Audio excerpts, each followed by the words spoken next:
Quickly then to go over some subgroup analyses, and this was done to look at the consistency across a number of subgroups.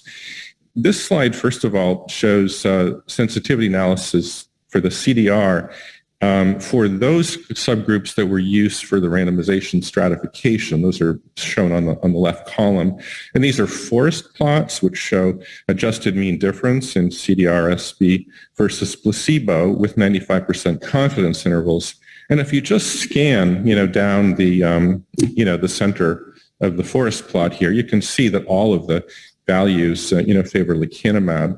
So all of these factors used for randomization stratification, Alzheimer's meds at baseline, clinical subgroup, that is MCI versus dementia, ApoE4 carrier status, region of the world, all the subgroups showed similar results. And these then are the very same analyses for two of the key secondaries, the ADAS-Cog, the ADL.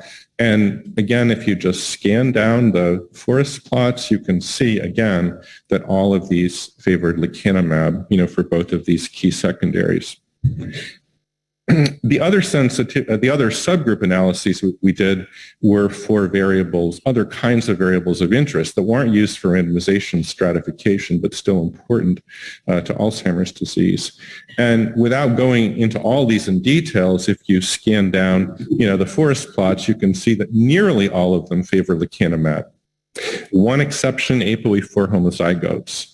Now, I don't think we should make too much of this. I certainly don't.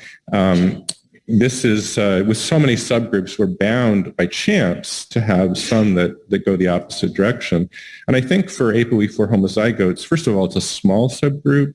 It showed unexpectedly slow decline with the CDR-SB in the placebo group, which may have been a factor. And maybe importantly is that for pretty much all other endpoints, all other assessments, the ApoE4 homozygote group did favor lecanemab, including, if we look at the next slide, which is the same analyses with the ADAS-Cog and the ADCS-MCI-ADL. Now you scan down the forest plots, and every last one of them favors lecanemab, including for the ApoE4 homozygotes. So then just briefly, these subgroup analyses show that the results are very consistent across a broad range of subgroups. So in summary,